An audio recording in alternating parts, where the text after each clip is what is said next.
Get ready to hear the truth about America on a show that's not immune to the facts with your host, Dan Bongino.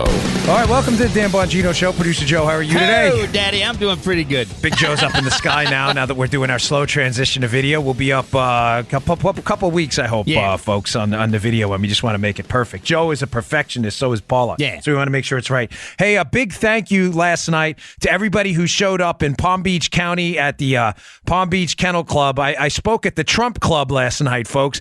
You all are the best. I have the greatest audience in the world. I mean, you all are... You're just amazing. I was floored. So, Joe, I expected a couple hundred people to show up at the event last night. And thanks to the work of Linda, Marion, Joe, Larry, Sue, and all the club members over there that put this Trump Club event together, about 2,000 people showed up. Whoa!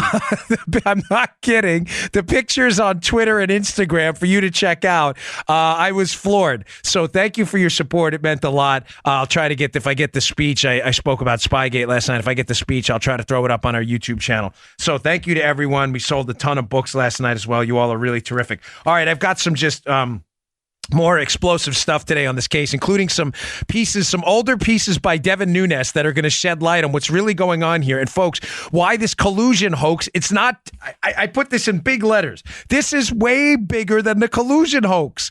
This is a huge, enormous, monstrous scandal about Obama's team spying on the Trump team. It's not just about collusion or just Russia. And I've got some older clips from Devin Nunes we'll put through the translator, Joe, and that will explain this entire thing. It's going to blow you away today. Also got a new piece by the Epoch Times, which is just amazing. Hey, today's show brought to you by our buddies at Stamps.com. You want a New Year's resolution you can actually keep? Stop going to the post office to send letters and packages waiting on long lines when you don't have to. Save time and money this year by using Stamps.com instead. Stamps.com brings all the amazing services of the U.S. Postal Service right to your computer. This is so easy to use, folks. You don't have to wait on any lines. You will save money. There is no reason for you not to use Stamps.com if you engage in any type of mailing. Stamps.com is the faster and more convenient way to get postage. Simply use your computer to print official U.S. postage for any letter, package, any class of mail, anywhere you want to send, and the mail carrier picks it up. No more lugging mail to the post office, no more lines, no more hassles. Stamps.com not only saves you time, it saves you money too. With Stamps.com, you get discounted postage rates. That's right. You'll save money and you don't have to wait on lines. Not to mention, it's a fraction of the cost of those expensive postage meters. And there's no equipment to lease and no long-term contracts. Folks, it's convenient. It's reliable. This is efficient. Stamps.com. No reason not to use it. Go check them out. I use Stamps.com because we mail a lot of books and items from my house. It saves us a lot of time and a lot of money. It is so easy to use too. And right now, you too can enjoy the Stamps.com service with a special offer that includes a 4-week trial plus postage and a digital scale. So start your new year off right. Go to Stamps.com, click on the microphone at the top of the homepage. This is important. And type in Dan, D-A-N. That's Stamps.com. Go to the microphone at the top of the homepage and type in Dan. Get this for a 4-week trial. Go check it out. You won't regret it. They're terrific. Stamps.com. All right. So, folks, obviously what's starting to break now, if you listen to yesterday's show, which did very well, is the whole scandal here that's being covered up in the whole Mueller probe is the scandal about the Obama administration using their executive powers to spy on their political opponents. This is the big scandal. I think this is obvious at this point. But I think this is getting lost in the complexity of a very complex case at times because there's so many different players and so many different intricacies that when you go down one path, you almost get lost down the rabbit hole. I noticed that last night giving this speech that, Joe, you know how it is. You want to talk about Mike Flynn? We could talk about Mike Flynn for an hour. Yeah. The Logan Act, Sally Yates, all this stuff. But I guess the point of today's show is going to be, again, to bring it back out to a bird's eye view and explain to people that this is really about the most significant, catastrophic, and near apocalyptic at points, weaponization of the government to spy on an opposition political campaign. I say that because if this standard is not widely rebuked by people on both sides of the party, the Republic is lost, folks. We will have fully weaponized the IC and law enforcement communities to attack political opponents whenever some president deems it necessary. Now, I want to play for you a cut from Devin Nunes. This is back in March of 2017. He's on with CNN on Wolf Blitzer, and I strongly encourage you to listen to the whole interview. It's on YouTube. I'm going to play to you 2 important takeaways. And Nunes explains something that I think addresses why this, supposed New York Times bombshell came out on Friday. The bombshell story, of course, on Friday by the New York Times, if you listen to yesterday's show, was that the FBI had opened a counterintelligence investigation into President Trump, the president, not candidate, not president-elect, Joe, President Trump, because they thought he may have been a Russian agent. Again, I said to you during yesterday's show that this is a reflection on the FBI's unbelievably poor judgment or incredible malfeasance to engage in a political attack on a sitting president because they didn't just like him. They can't have it any other way. Now, what's the FBI covering? What they're covering is going to be, obviously, their role in a massive spying scandal on the President of the United States where collusion and the Russian component of it was just a simple angle. Now, how do I know this? I want you to listen to this first cut. Again, this is Nunes. Let me give you a little bit of background. Devin Nunes, who's the Republican congressman from California, who is intimately read in on all the details of this case. He's talking to Wolf Blitzer after Nunes had gone over to the White House in March of 2017 to look at some documents presented by a whistleblower. Joe, this is important. This is critical. Why did Nunes go over to the White House? Because, folks, documents within the intelligence community are siloed. Many of them, not all of them, depending on the classification level. They obviously are not going to be sent over email. Joe, listen, as the audience ombudsman, if this gets confusing at any point, stop me, okay? All right. These emails are very sensitive. This information is very sensitive. It cannot be sent over regular email systems. So it's siloed in individual computers not connected to the open internet. For you to see the information that was present in that certain branch, CIA, DIA, the White House, whatever it may be, you have to physically go there on those computers and see it. Nunes had gone over to the White House after Trump was elected in March. After the inauguration in January, but he goes over in March after a director of national intelligence is finally confirmed. A whistleblower comes out, I guess when he feels he's safe now because Trump has a director of national intelligence. The whistleblower comes out and tells Nunes, come over to the White House complex. I want to show you some really troubling documents about some things that may have been seen or done within the White House. Of course, the media loses their minds and says, Nunes went over to the White House to coordinate with Trump the damage control. That's not what any of this is about. So Wolf Blitzer from CNN has him on and tries to take that angle with Nunes about, hey, the optics of this didn't look good. And this is one of Nunes's responses to what went on over there while he was on the White House. This is very critical with regards to Friday's report. There is no way for the folks that I had been working with to actually to bring this forward to light. There was no way I could view that because they couldn't get it to the House Intelligence Committee. Now, we have requested on March 15th, we sent a letter over to the appropriate intelligence agencies asking that they provide us for all the Americans' names that were unmasked in November, December, and January, actually going back to June. And so we're hopeful that we're going to begin to get through those documents, those names. We think that the NSA is providing the information sometime this week. It'll take our investigators a while to go through it. But the bottom line is this, is that we have to protect the identities of Americans who are picked up in incidental collection, no matter who that is. It's one of the most important roles of the House Intelligence Committee. We are supposed to be doing oversight. Folks, do you understand what he just said? Listen to Nunes. This is from last year. Again, employ the Nunes translator for a moment to understand how this fits into the story on Friday. The FBI is engaged in a massive CYA operation right now as of last Friday. As of Friday, they know they're going to be exposed for their role in spying on President Trump and President-elect Trump. How do I know that? Joe, what did you just hear in that clip? Nunes gave out a 3-month period. Yeah. That he suspects there was massive unmasking. In other words, the unmasking of identities of Trump people who were their phone calls were being listened to and their email traffic. They were being spied on. Yep. He gives a period where he talks about how this was really troubling. What's the dates he says, Joe? November, December, and January. What is November, December, and January? That's the transition period while Trump's the president-elect. What does that tell you? Barack Obama loses the election. They're in a panic. In the November, December, and January period, they engage in an unprecedented doubling and tripling down of this massive spying operation on the Trump team. Now, you may say, oh, okay. Liberals, I know you're listening. You go, well, it clearly had something to do with the fact that the FBI, as they said on Friday, suspected that there was Russian collusion. Follow me. This is critical. Folks, I'm telling you, this is the biggest scandal of our lifetime. The liberal excuse and the New York Times narrative as of Friday and the FBI DOJ narrative is going to be, well, our bad. Oh, I told you, the Nelson Muntz excuse from yesterday.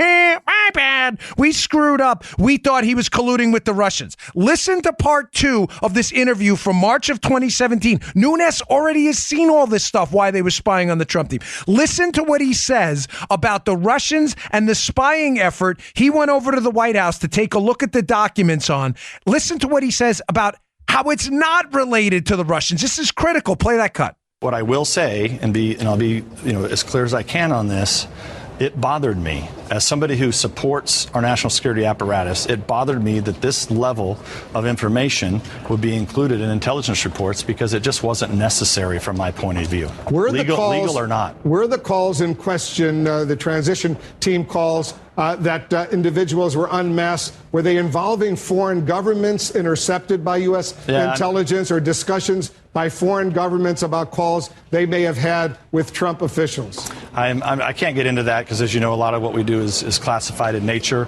But I will say that it had absolutely nothing to do with Russia. All the reports I saw had nothing to do with Russia, which is why I thought it was completely appropriate for me to the next day to go and talk to the president about this and why I thought this needed his attention. And look, we had been asking we already suspected this. I mean, I had people who had already told me this existed, and we've been asking the agencies since March 15th to provide us the names that were unmasked. Folks, do you understand what's going on? Why this Friday story is so damaging? The Friday story is so damaging from the FBI because the FBI is desperate to turn back to this narrative, Joe. There are no good narratives for the Bureau now. They've been busted for their role in a massive spying scandal on political opponents. Okay? Period. Just put a period at the end of that sentence and digest that first. Because this is a complicated case. I saw it in the eyes of the crowd last night as I spoke to this crowd. They loved the speech, but a lot of people who are new to the Spygate controversy, I think, got lost in it. And I may have gotten a little too complicated. It's about the Obama team spying on political opponents, no different than if I was running against Joe Armacost for president and he told the FBI, go spy on me and tell me what's going on. Yeah. The excuse for the spying later. Please, Joe, tell me this makes sense. We're good. The excuse for the spying later was going to be the insurance policy that, we did it because we thought we had information that Trump was a Russian agent, which they backfilled with the dossier and a bunch of nonsense garbage. This is not about Russia. This is about spying. That's why my book is called Spygate. Spygate, Spygate. This is about spying. Please understand that. That is what this whole case is about. The FBI's leak to the New York Times on Friday about how they were investigating Trump for being a Russian agent has nothing to do with Russia. It is a simple Nelson Muntz excuse to cover for their role in a massive operation that Devin Nunes had already exposed, by the way, in March of 2017 after Trump was inaugurated and was president for a few months. He's already told us the whole story. Listen to the whole interview. It's 14 minutes long. You know what? Let me take a note. I'll try to find the link and actually put it in the show notes today. It's about 14 minutes, the interview. Forgive me, I should have thought to do that beforehand. But those are the key takeaways. That this had nothing to do with Russia. Nunes has already seen the documents on the White House grounds, meaning, folks, it was highly likely that Barack Obama himself was read in on the spying scandal. Does this make sense? Please tell me it does. It does. Obama, or else why would Nunes be at the White House? He's clear as day in part 1 of that the information he needed to see was only present at the White House. Why would information only be present at the White House? Because it was needed by the President of the United States or his team, which clearly was marshaling this spying scandal. Part 2, just as critical. This had nothing to do with Russia. In other words, the Obama team was listening in on the Trump team throughout the transition period, and earlier, by the way. He says November, December, January, Joe, but then he says all the way back to June. Remember that? That's in that first clip, too, if you want to rewind it and listen. Meaning, during the election and the transition, a massive spying operation was going on that was being pipelined right into the Oval Office. This is the scandal. Now does yesterday's show make sense? I mean, yesterday's show stands alone. You don't need today's show to get it. No. But the FBI clearly is leaking this because some of this is about to come out. Some of this is about to come out either in the form of the unredacted FISA documents, the IG report, or where I'm going to go next. The Scope Memo. Now, employing Nunes translator phase 2. Phase 2, Nunes Joe, we need like liners from you, like in your automaton robot voice. Phase 2, Nunes initiate phase 2. Congressman Nunes was on Fox and Friends this morning. He always drops breadcrumbs. You just have to know how to pick them up and eat them and make a loaf of bread out of it. And what did he say on Fox and Friends this morning? He said, I'm sorry, I couldn't get it because right before we came up on the air, and I figured it's just easier for me to just translate it for you anyway. Nunes said, Joe, we really need to get a look at the Scope Memo. So remember, keep in mind what I'm talking about. There are clearly documents getting ready to drop that are going to be horrifying for the FBI. Clearly. This is now obvious. I believe it's the FISA. I believe it's going to be not just the FISA, the unredacted FISA, the IG report, the Inspector General report, and the FBI's actions during this whole debacle, and the Scope Memo. What's the Scope Memo? Why does this matter? And why would Nunes drop that today? The Scope Memo is a critical piece of this whole puzzle to uncover this massive spying operation that had nothing to do with Russia. Russia is a cover for the spying operation. The Scope Memo, when Bob Mueller, Joe, was appointed by Rod Rosenstein as a special counsel to investigate Trump back in May of 2017, after the firing of Jim Comey.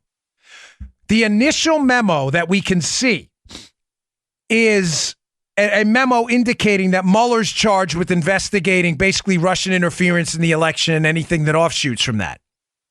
There was another memo, an expanded memo issued a bit later from that, an expansion of the scope of Mueller's investigation, known by Nunes and others as the Scope Memo. You tracking, Joe? Joe, go investigate Russian collusion. You probably come back and said, hey, Dan, I think I've got some more stuff. So what did Rosenstein do? He issues a new memo expanding the scope of the investigation. It's called the Scope Memo. That is classified, and the DOJ has been hell-bent, to say the least, on keeping this thing hush-hush, quiet, and away from the public eye. And the answer is why?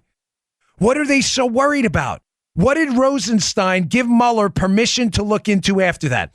I've got two potential options for you here and why this relates to this massive cover-up of the spying operation that was being pipelined into the White House. First, the Scope Memo may, number one, and this is the least likely of the scenarios. The Scope Memo, in other words, Rosenstein telling Mueller what to go investigate in addition to the initial stuff, may contain components of the dossier that was already debunked at that point. Now, why would this be damaging and why would the DOJ want to hide this? Joe, because it's now May of 2017, around, I think that the Scope Memo, expanded Scope Memo is issued around August. It's months after that. It's now the following year after the dossier. It's already been discredited. So the Scope Memo may be trouble for the DOJ because they tell Mueller, oh, go ahead, do more of what you need to do. And we're basing it on what? We're basing it on this crappy dossier that was already debunked a year ago. You get it, Joe? That may be why the Scope Memo, but I doubt it. That's the least likely scenario, but I want to put that out there. The second scenario, which is deeply, deeply troubling and why they are so desperate to cover up what Mueller's doing. Is Mueller investigating, quote, Trump team's foreign contacts?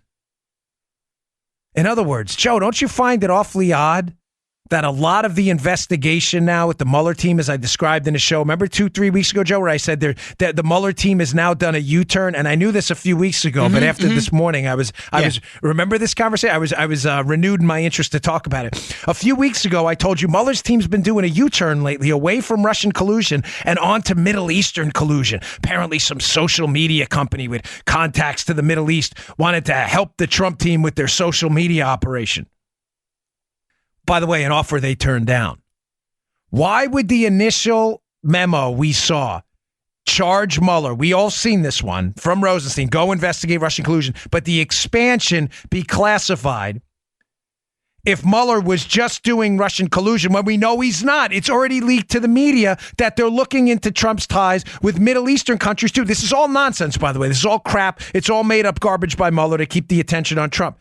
In other words, folks, it's pretty clear what's in the Scope Memo, and this is why I believe option 2 is so devastating and why the Scope Memo is such trouble, because the Scope Memo, Joe, clearly, I believe at this point, charges Mueller, gives Mueller the authority.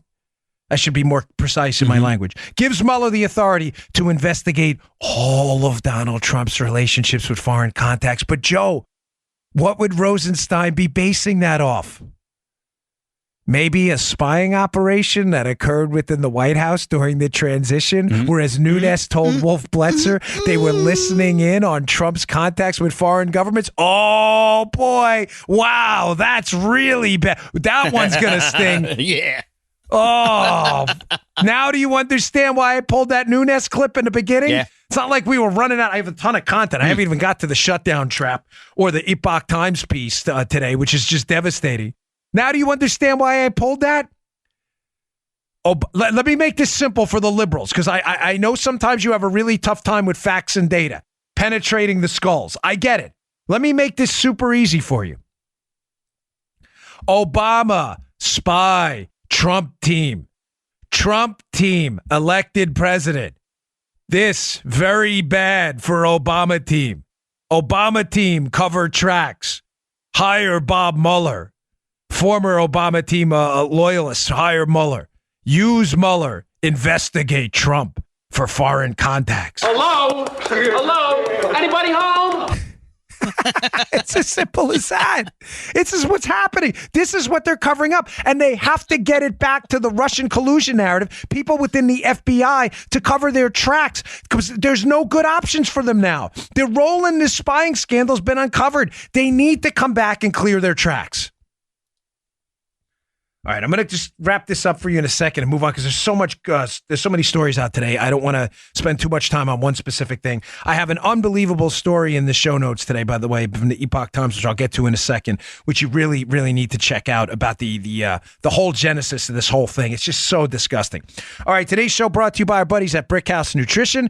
Brickhouse Nutrition makes the finest nutritional supplements on the market. I'm proud to have them as a sponsor. They've been with me from the beginning. Their supplements are amazing. One of my favorites is Field of Green. My whole family loves it. My wife loves it. My mother-in-law, my kids. I love it. What is it? Field of Greens is a fruit and vegetable. It's food, basically. Ground up, high-quality, nutritious fruits and vegetables we all need for their life-enhancing abilities, improve the quality of your life, your cognitive abilities, your immune system. Everybody knows we're supposed to eat large quantities of fruits and vegetables. We were designed to eat these life-enhancing compounds in there, and yet a lot of us don't. Why? Some of us think it's tough to prepare, it's tough to buy, they're perishable. I have the solution for you. Pick up a jar of Field of Greens today. You'll never feel better. It is real food, folks. This isn't some crappy pill. It's not some garbage leftover stuff that they threw into. This is high quality fruits and vegetables ground up into a fine tasting powder. You can add it to water. You can add it to a protein shake. You can add it to juice. You can add it to green tea like I do. I take 2 scoops a day. You will never feel better. It is your fruit and vegetable insurance for a long, healthy life. Eat your fruits and vegetables. If you can't, even if you do, like I eat a lot of them anyway, this is still my insurance. I take it every day. Go to brickhousenutrition.com/Dan. It's brickhousenutrition.com/Dan. Pick up a jar of Field of Greens today. You will not regret it. It is a wonderful product. You will never feel better. I haven't, thankfully, knock on wood, I haven't been sick in forever for this stuff. So go give it a shot. brickhousenutrition.com/Dan. Pick up a jar of Field of Greens today. Okay. For continuity, because I want to get to the shutdown trap too, I'm going to talk about this Epoch Times piece today because it relates to what we were just talking about. Just in sum, this is a spying scandal. Ladies and gentlemen, I'm furious and you should be too. People have to get taken out in handcuffs. I'm sorry. Either the laws have to change, we have to investigate. And when I say handcuffs, I don't mean, Joe, what liberals are doing, right? I mean, we actually have to use the law. There were clearly, it was a spying operation on the Trump team by the Obama team. Felony leaks of information were made to people out there in the media. We already know this. The media was then used to get a special counsel appointed where the same information they were spying on the Trump team and their contacts with foreign governments was used to foster a narrative for impeachment for Donald Trump, to cover the very same scandal I just mentioned, the spying on of the Trump team. This is clear as day. There were felony leaks. It's time for handcuffs. People have to get arrested, folks. I'm serious. The people involved in this have to lose their jobs. They have to lose their pensions. There can be no legal mercy on them. Because if this doesn't stop, the republic as we know it is dead. The time for patience and mercy is over. There is no mercy. Because there's been no mercy extended to people on the Trump team for process crimes that even the FBI admitted some of them didn't commit. Notably Mike Flynn and the deception portion to the FBI. People need to come out in handcuffs. The time is now. This is an outrageous scam. Outrageous. As I said yesterday, with all due respect, I met a person, I'm not going to say lady or gentleman, last night at the book signing, former FBI agent, thanked me for everything I was doing. Again, reflected on the fact that the rank and file agents of the FBI did not know about this, folks. I keep getting these emails. Why didn't someone at the agency level, at the field office level in the FBI stop this? Guys, ladies, because they didn't know. This case was contained within the upper level management of the FBI. Please tell me, I'm not telling you the FBI is all full of saints. Of course, every agency has bad actors. The Secret Service had bad actors too when I worked there. I'm telling you, the actors I worked with over there were patriots and loved the country. It is not virtue signaling. It's a fact. They did not know. This case was held in the upper ranks of the FBI amongst a bunch of anti-Trump idiots who need to be dragged, get their you know the word, butts dragged out in handcuffs if they were involved in these felony leaks. The time is now. So the Epoch Times, has just a stunning piece. It's going to be in the show notes. This is one of those absolutely must-read pieces that just conveys some just incredible information. Here's the gist of it. Christopher Steele, who they had been using to reinforce this Russian narrative. Remember, the Russian collusion narrative, ladies and gentlemen, is just an excuse to cover up the spying operation on Donald Trump. That is it. It's as simple as that. But they needed the Russian collusion narrative to set, especially after Trump was in the Oval Office and fired Jim Comey, because they all thought Comey would protect him. Comey's gone, and now they know they're all going to be exposed. So panic sets in the FBI after Jim Comey. Just put yourself in those boardrooms at the FBI when this is going on, Joe. The Bureau has been involved at the upper levels. Andy McCabe, Peter Strzok, Bill Prystep, Jim Comey, Lisa Page, Jim Baker. They've been involved in a massive spying scandal on a presidential candidate, now president of the United States. Their leader, Jim Comey, an anti-Trump ideologue who hates Trump and can't seem to do anything right, Joe, has just been fired. The anti-swamp, the exterminator for swamp rats, Donald Trump is in office, and they're in a panic. So in the days after the Comey firing, Joe, you see this flurry of activity. That's when the alleged conversation with Rod Rosenstein, where they want to wire up to get Trump on tape to invoke the 25th Amendment to allegedly remove him from office because he's mentally incompetent. Yeah. That's when all of this happens, Joe. But the Epoch Times exposed something devastating in an exclusive report they had yesterday. They got how they're getting their mitts on this on the testimony of these people, Joe, I have no idea. Bruce Orr and Lisa Page, but they got a hold of some Bruce Orr testimony where Bruce Orr, the DOJ official who's working to pipeline all this information about the fake Russian collusion into the FBI, that day, in the days following the Comey firing, Joe, the FBI tried to reconnect with Christopher Steele. You may say, oh, wow, that was an anticlimactic setup. No. It's only anticlimactic if you miss what I just said. Christopher Steele, the author of the fake dossier with the Russia information, had already been terminated by the FBI 6 months earlier and deemed, quote, not suitable for use because Christopher Steele's information couldn't be verified and he was leaking information to the press, just like I said yesterday. The Obama spying operation, spy on the Trump team, leak it to the press, use your foreign intelligence sources to instill this narrative about Trump-Russia, use it to cover up our spying operation. Think about how devastating this revelation is. Bruce Orr was asked by the FBI, according to this report, to reconnect with Christopher Steele by Bureau agents after he'd been terminated by the Bureau, deemed not suitable for use. Let me read this to you. This is Orr's testimony that it's in the piece up on the Hill. On one of the occasions when I talked to the FBI, this is Orr, to tell them that I got a call from Chris Steele, they said, oh, next time you talk with him, can you ask him if he's willing to meet with us? And I conveyed this back to Steele.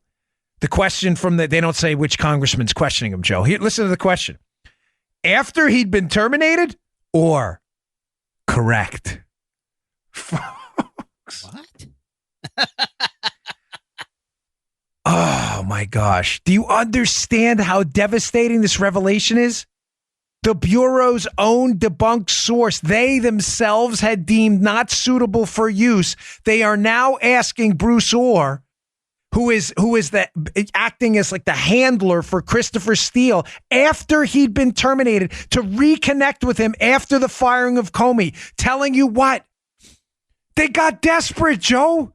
Comey'd been fired. They realized they'd talked. They realized the Russian narrative hadn't done what they thought it was going to do. It hadn't gotten Trump to resign in his first few days of office. They didn't at this point have what they needed to do for an impeachment. So what do? They go back to the well again. Listen, nobody's accusing these people of being smart, okay?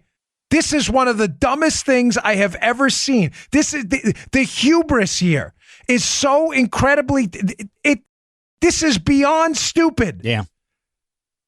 Folks, it gets worse. Steele gets back to them. Oh, this is now, for those of you who don't understand spy speak, I'm going to read something to you. It's said in coded language, and I want you to figure it out. Joe, you too. I think you'll get this pretty quickly, right? This is a Q&A, again, same committee, where a congressman, they don't say who it is, the questioner's asking Orr about his communications with Steele at the request of the FBI. So I want to be clear because it's in a little spy speak, but I think it's pretty obvious what he's talking about. They want Orr to reconnect with Steele, the FBI. After Comey's been fired, they're desperate. They need something about Russia, even if it's fake, just like the dossier, even after Steele's been fired. So the questioner is reading a response from Steele to Bruce Orr's request to reconnect. And he says, talking about Steele, I talked with my wife. I'm in.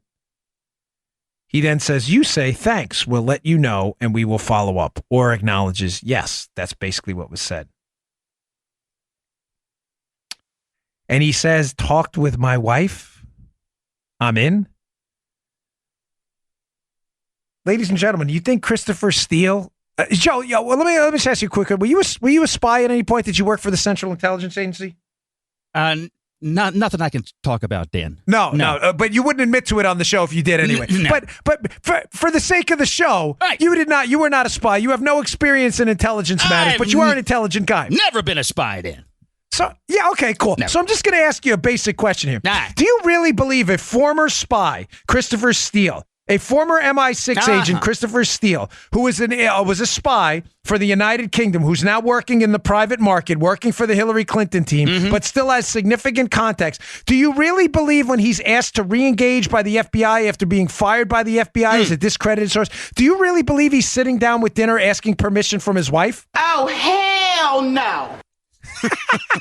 Joe, who do you think he's asking for permission from? I'm just throw a guess out there. Ooh, somebody higher than him. Somebody working along with him.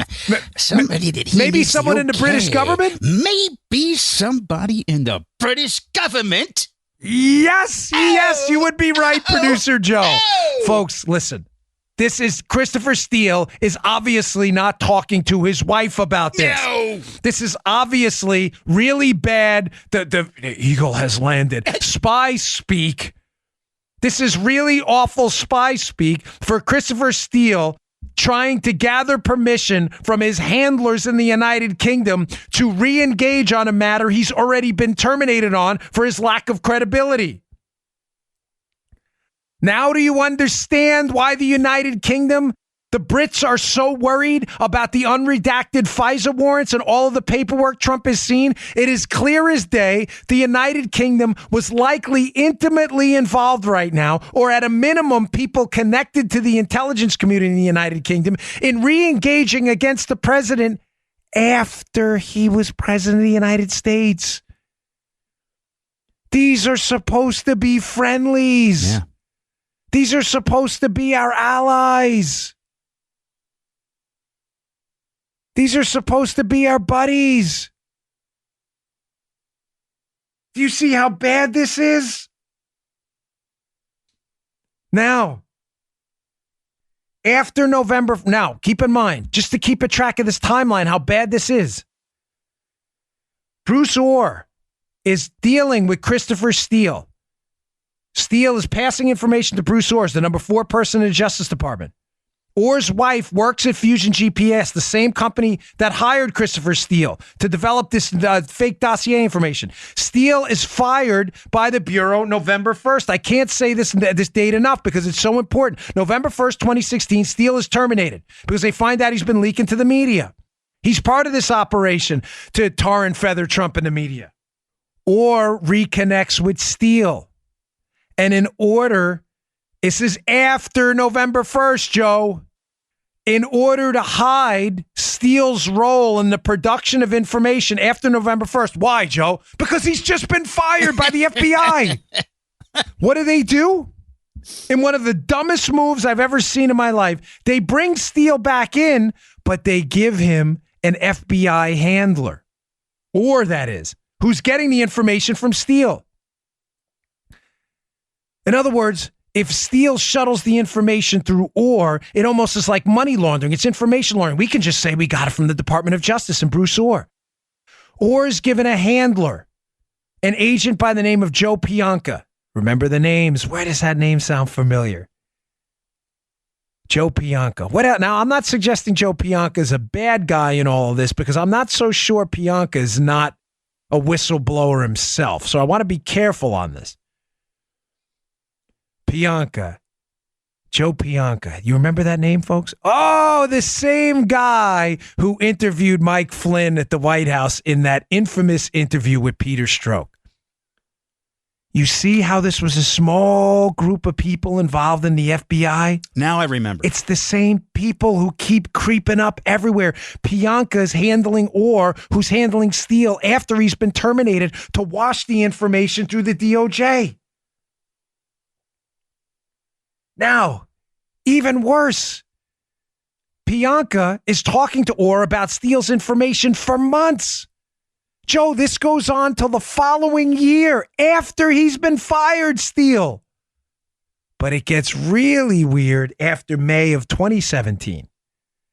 So May of 2017, a half a year after Steele's been fired, they're still getting information from Steele, debunked dossier author, through Orr, washed through the DOJ into the FBI to target Trump while Trump is the president. This is documented in FBI 302s, FBI-generated paperwork that Pianka had filled out, Joe, summaries of their interviews with Orr about Steele's information. But here's where it gets really freaky-deaky. After May of 2017, Orr acknowledges that he still had meetings with Pianka. But Joe, the FBI write-ups of those meetings suddenly stop. There's no record. It reminds me of the Ren and Stimpy Land of the Left Socks episode. Where they go, nobody knows. Nobody knows where the 302s are and why they weren't filled out. Why did they stop putting down on paper in May of 2017 their interviews with Orr about their use of a fired, terminated FBI asset to gather information on Trump? I don't have a hard answer, folks, but I have a big speculative one for you, that the heat got a little much and they realized they were leaving a massive paper trail. Somebody at the Bureau must have realized that they were putting down on paper the words of a terminated source they themselves had terminated, deemed not suitable for use. to spy on the President of the United States. It's the only thing that makes sense. Why did they stop documenting these interviews? Or acknowledge the interviews happened after May? Keep in mind, the ones from November to May shouldn't have happened at all. The ones that were documented. He'd already been fired, Steele. Folks, please read the Epoch Times piece today. It is absolutely horrifying. It really is. It's well done. It's long. It'll take you about 10 minutes to get through, but it lays out this whole horrifying timeline. We're in a rough spot, folks, but the time for handcuffs is now. I don't care about the media pressure. I know this has to be done right. I believe in actual justice, not liberal justice. But this was clearly a significantly coordinated scandal between the media, the Obama administration spying on the Trump team, senior leaders of our political, State Department bureaucratic community, law enforcement community, our intelligence community, Brennan, some CIA folks who were involved, and others to information launder information into the FISA court, never through official channels, to spy on the President of the United States and presidential candidate Donald Trump. People have to come out in handcuffs. It is time. No more nonsense. All right, I want to get to this shutdown trap. This is a really great piece. Someone on the inside of the White House put out a piece, Joe, anonymously speaking, saying they were a senior official. I have no reason to doubt them, at the Daily Caller. Mm-hmm. And the piece is just, it's pretty damning how Trump is setting them all up again. What do I tell you, Joe, every time? They always downplay Trump. Oh, he's such an idiot. He's a buffoon. Okay. I'll get to that in a second. Hey, today's show also brought to you by our friends at Bravo Company Manufacturing. Ladies and gentlemen, they are some of the finest rifle builds on the market. I spoke to them the other day on the phone. I got their company history. It is incredible. These were professional operators who got tired of second-rate firearms. They got tired of it. They wanted to build rifles to the standards of the professionals out there in the field who sadly have to use these things every day in the defense of liberty and the defense of their own lives. Owning a rifle is an awesome responsibility, and building rifles is no different. It was started in a garage, Bravo Company Manufacturing, by a Marine veteran more than 2 decades ago. BCM, for short, builds a professional-grade product, which is built to combat standards. This is an amazing rifle. Incredible. I'll post some Instagram pictures of the one they said. You're going to be blown away by it. This is because BCM believes the same level of protection should be provided to every American, regardless if they are a private citizen or a professional. BCM is not a sporting arms company. Design, engineer, and manufacture life-saving equipment. They always assume when a rifle leaves their shop, it will be used in a life or death situation, God forbid, by a responsible citizen, law enforcement officer, or a soldier overseas, so quality is of the utmost value to them. Every component of a BCM rifle is hand-assembled and tested by Americans in Heartland, Wisconsin, to a life-saving standard. BCM has always put people before their products. This is an incredible company. They make reliable, life-saving tools. They work with lead instructors of marksmanship from top levels of American Special Forces, from Marine Force Recon to the U.S. Army Special Forces, connecting them with other Americans. To learn more about Bravo Company Manufacturing, head over to BravoCompanyMFG.com. That's Bravo Company MFG.com, where you can discover more about their products, special offers, and upcoming news. Look at their products. The product line is incredible. That's BravoCompanyMFG.com. You need more convincing? Find out more about BCM and the awesome people who make their products at youtube.com/BravoCompanyUSA. Check them out.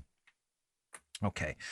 So I put an article up by the American Thinker that covers the Daily Caller piece, because they're both linked in there, and they're such good pieces. The link is in the American Thinker piece to the Daily Caller piece, and I encourage you to read them both. And the Daily Caller piece is written by a Trump administration insider. Joe, have you heard this story? Because it's so good. Apparently, according to this insider, Trump has succeeded again in setting a massive trap for the liberal Democrats opposing his border wall, and the trap is working out wonderfully for him at this point. Here's what's going on. I'm going to try to explain to you the piece in a couple short bullets. Number one, the Insider, who again, I have no reason to, and the Daily Caller is a more than reputable publication. They would not put this out, Joe, if they didn't know who this person was. In other words, someone just didn't send in some anonymous piece. They know who the person is, right? It's a senior administration official inside the Trump team who's making a very serious allegation that upwards of, this is his piece, 85%, or her, I don't know who it is, 85% of the people right now working within the federal bureaucracy are working there for two reasons: to thwart Trump or to waste time. This is the allegation. Whether you believe it or not, you'll have to read the piece. And he's talking about the bureaucracy. He's not talking about soldiers. He's not talking about law enforcement. He's talking about the federal bureaucracy. It's clear from the tone of the piece. People within the federal bureaucracy are there to basically shut down the Trump agenda. What Trump has figured out through this 20-plus day shutdown now, Joe, is when these 85% of non-essential employees are not around, they're actually getting more done because the 15% of the people left are all the decision makers. Well, it gets better. Joe's laughing his butt off. This is when this video is going to be nice, so stay tuned. You're gonna love it. Trump has figured out, his administration, that things are actually getting done now because they go to the decision makers in these agencies, and the 85% of the lower level bureaucrats, again, not the law enforcement military folks, but the bureaucrats who have been stopping, the non-essential employees who've been stopping and thwarting the Trump agenda, Joe, are not there to do any darn thing about it.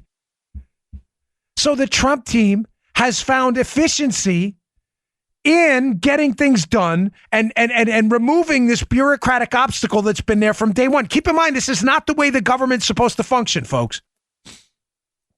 When the people in a republic select a president to head the executive branch, it is assumed in a normal functioning republic, Joe, that the will of the executive is going to be implemented by the bureaucrats in the executive branch.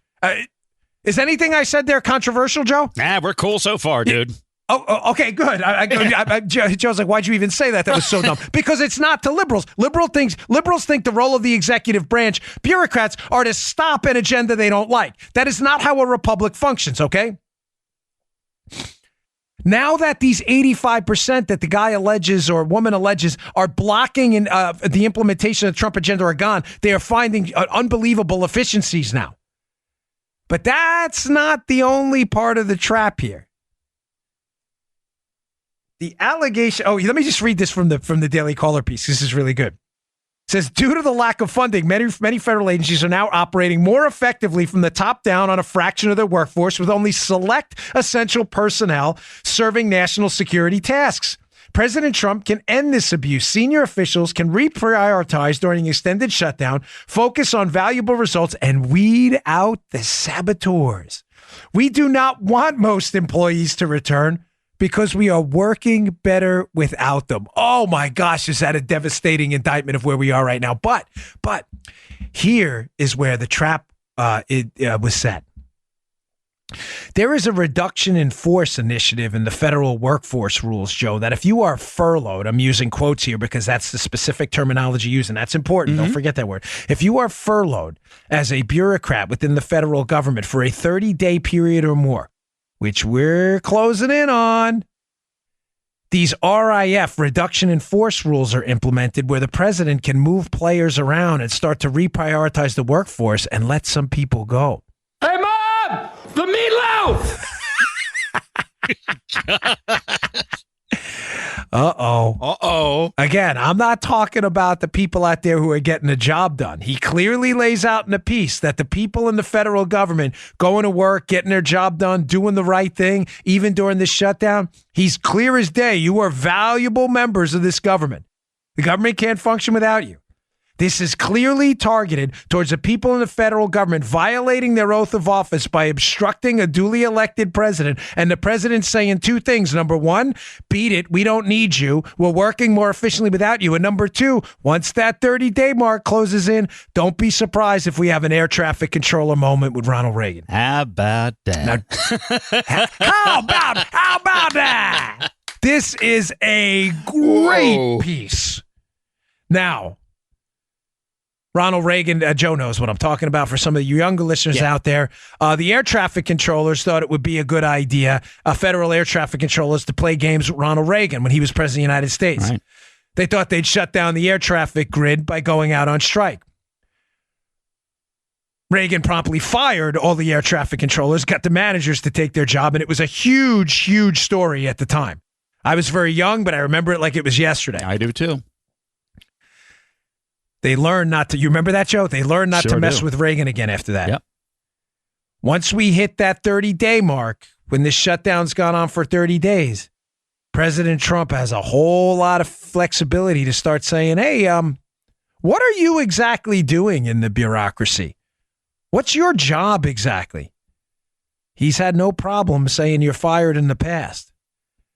I'm just suggesting what the authors and insiders putting out there is Nancy Pelosi and Chucky Schumer may be playing chicken with the wrong cat right now. This president, Joe, is not playing games. He is not jerking around, and he isn't playing the swamp rat game anymore. This guy is the exterminator of swamp rats. He comes in with the rat traps, just like the Terminex guy. He is not playing ball, folks. He's not playing ball with you. He is playing a long game. This guy has been strategically underestimated from the start, President Trump. His tax cut plan, they never saw that coming. It kicked them right in the teeth, the Democrats. They never thought he had the moxie to get it through.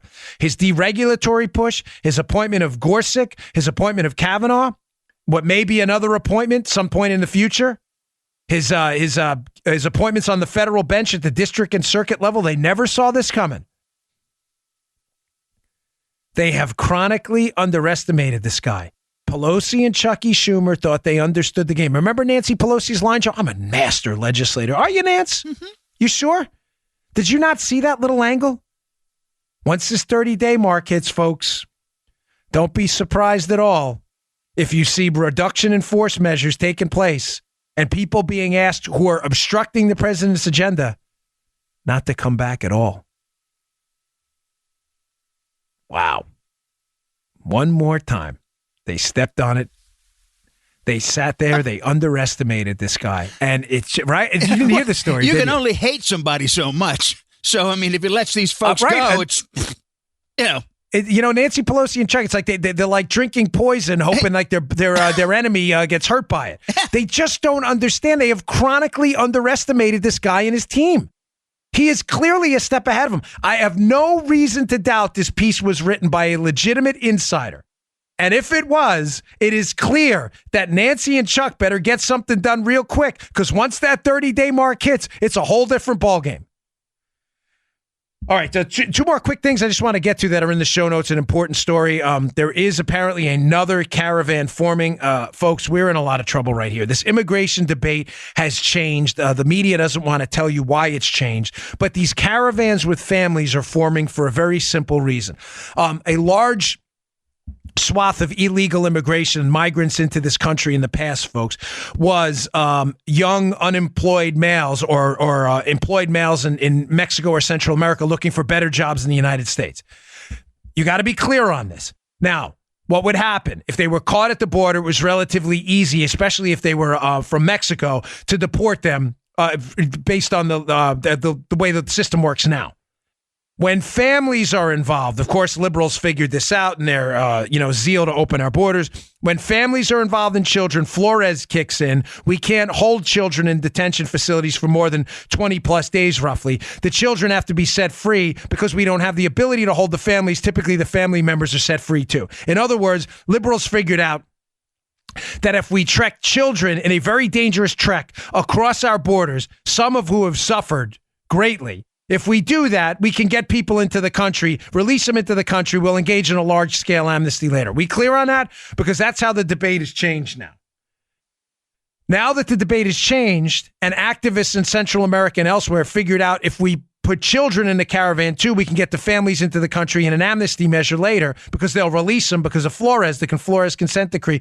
These caravans are going to form on a regular basis now. There's another one forming in Honduras. I have a piece in the show notes up at my website. Please check it out, folks. This is never, ever going to stop until we do something about Flores or we change our immigration rules. It's never going to stop. One last story. The former candidate for governor almost won the governor's race in Georgia, Stacey Abrams, again on this immigration line. was actually openly admitted in an interview yesterday that she, quote, wouldn't oppose non-citizens voting. Folks, don't laugh this off. Don't say, oh, it's crazy radical leftist. What do you mean they wouldn't oppose non-citizens voting? Ladies and gentlemen, this is what happens. You get a Beto, Andrew Gillum, Stacey Abrams, Bernie Sanders, Elizabeth Warren type radical leftists. They propose a radical idea that initially people are like, I'm not so sure. And all of a sudden, it becomes mainstream within the party. This is the next step. Do not play this stuff down. Non-citizens voting, basically the entire globe walking into the United States, using children as a way to get in or visa overstaying and becoming effectively voting representatives in the United States to vote away your tax dollars and your voting rights. Read the story. You can see the clip for yourself. All right, folks, thanks again for tuning in. I really appreciate it. I hope you enjoyed today's show. Please subscribe to the podcast. It's free. Please subscribe on iTunes. If you don't have an iOS device, you can follow on iHeart. If you go to iHeartRadio, you look up the Dan Bongino Show. Please click the follow button. You can also follow us on SoundCloud and Spotify. It helps us a lot. It is completely free to you, but it helps us move up the charts. Thanks for tuning in, folks. I really appreciate it. I will see you all tomorrow. You just heard the Dan Bongino Show. You can also get Dan's podcasts on iTunes or SoundCloud and follow Dan on Twitter 24/7 @DBongino.